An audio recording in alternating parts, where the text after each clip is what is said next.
Siri Hustvedt, you are a world-famous author. You have written novels and poems and essays, and at least 6 of your books have been published also in Finnish. Yes. One of your fields of interest, which you have also written about, is psychoanalysis. And today you will give a presentation in the Finnish Psychoanalytical Society. What will you be talking about today? Well, actually, what I decided to do is not a formal argument. Whatever it is that I'm doing is called Inside the Room. Mm-hmm. So it's really a series of thoughts, both personal and impersonal, mm-hmm. about the dialogical nature of psychoanalytic therapies. Mm-hmm. Because, of course, psychoanalysis is finally, the legacy of psychoanalysis is not only Freud, but a host of later ideas about what psychoanalysis is. So I address some of that. I relate some of it to, I know Martin Buber is mentioned, mm-hmm. one of the great, I think, thinkers about the between, what happens between two people. And for Buber, of course, the between itself was an ontological reality. It had a kind of being that was distinct from the two people who were doing the communicating. Mm-hmm. So I think that's interesting. And of course, Buber did have an effect on psychoanalysis. I mean, and he understood that his ideas were significant for it. So I'm moving around, and I also talk about my own experiences as a patient in psychoanalysis. So it's both personal and impersonal. Lots of various thoughts, and it's actually structured as, in a way, a series of fragments that connect to one another.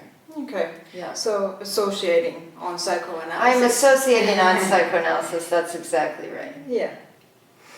Well, how did you become interested in psychoanalysis in the first place? Well, it started actually when I think I was 15 or 16. I know I've said both dates because I can't actually remember, but it was at some point I began to read Freud and found myself fascinated.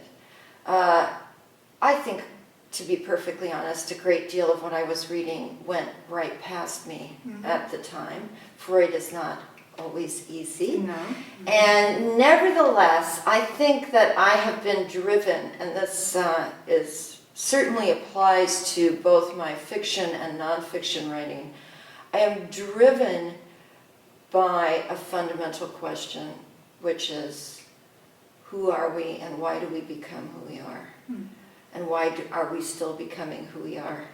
So those absolutely linked questions, I think, were ones that Freud addressed.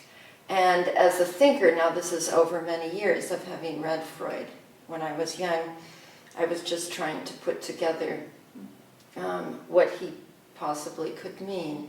As a grown-up who's now been reading Freud for many, many years, what I admire particularly is his constant interrogation of his own ideas and the fact that Freud never stopped changing. Yes. And that dynamic aspect of his thought, his ongoing curiosity, is something I deeply admire and, can only hope to emulate in my own thinking. Yeah. One could say that he wasn't afraid to be wrong. He wasn't afraid to be wrong, and he wasn't afraid to change. I remember reading somewhere that his own daughter, Anna Freud, someone I also admire very much, especially, of course, her work with children, but she said, it's really hard to keep up with this, the big change.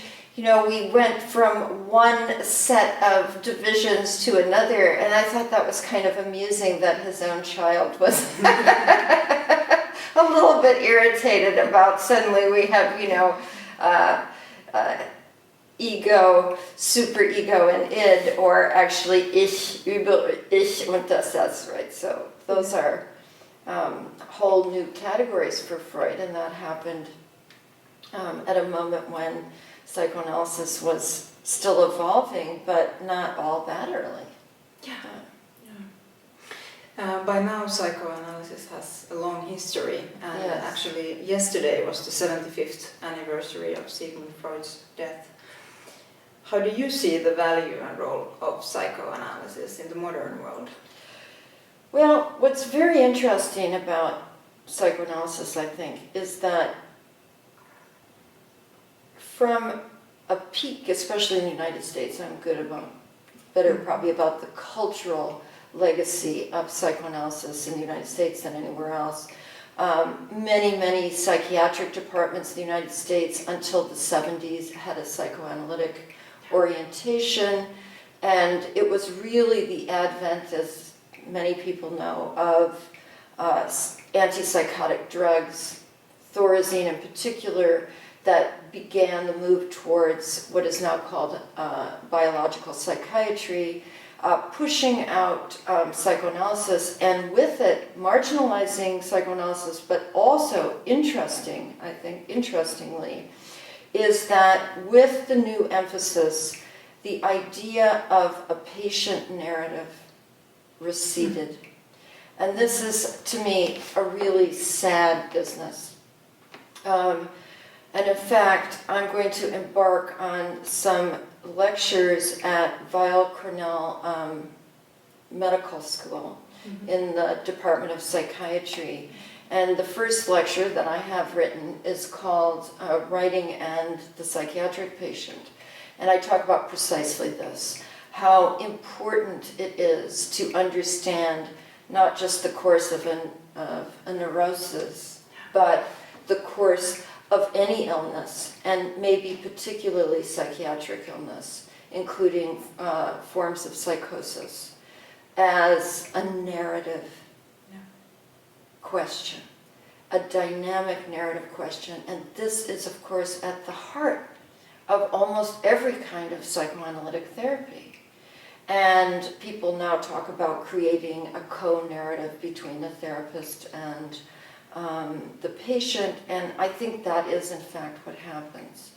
That rigid old narratives are supplanted. Now, this is not, of course, just a matter of language, it's a matter of fundamental changes, embodied changes, I think, that can happen. Now, psychoanalysis, and there are many people who will testify to this, works.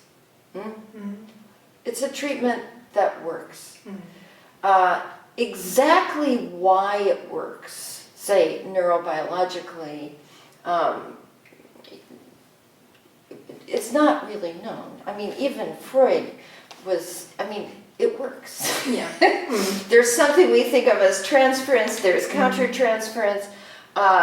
Some dialogical magic is at work in psychoanalysis. There are now people who have been doing, empirical and, even brain scan studies on changes enacted after long-term therapies, including psychoanalysis. And you can see that there are actually neurophysiological changes. I happen to be somewhat of a skeptic of, treating brain scans as the ultimate proof of anything. And there are many neuroscientists who share my view. So I'm not saying, yes, there are brain scans, that means now we can finally say that psychoanalysis is a legitimate form of therapeutic exercise. No, I'm not saying that at all. But I am saying that with the explosion of work in neuroscience, it seems to be the case that a greater understanding may ensue in terms of what neurophysiological changes do take place with therapies such as psychoanalysis. And this can only be a good thing. Yeah. Yeah. Yeah. And somehow almost like a circle coming as a whole, as Sigmund Freud was. He started, you know, I mean, years ago, I had been looking for the English translation of Freud's book on aphasia for many years, and my husband actually found it in a bookstore in England and brought it back to me very proudly. Now, it happens that was not a very good translation of the aphasia book. It has now been retranslated by Mark Soames, who's a friend of mine, and of course essentially the founder of neuropsychoanalysis. So I assume his translation is much better than the one I read, but Freud was very much influenced by biophysics of, you know, that period before him. He was indeed a neurologist. He had a Jacksonian, or the take that Hewlings-Jackson had on the relationship between the psyche and or mind and body, psyche soma, which was concomitance. It doesn't really solve the problem. And he didn't solve the problem, even though he wanted to solve it in the project. I think we are still working out ways to think about those issues. Nevertheless, Freud remains one of the paramount thinkers of his period. And in the 21st century, I think it has become clear that his legacy is complex, but it certainly is not dead. Right. Yeah. You already mentioned that you are going through your own personal psychoanalysis.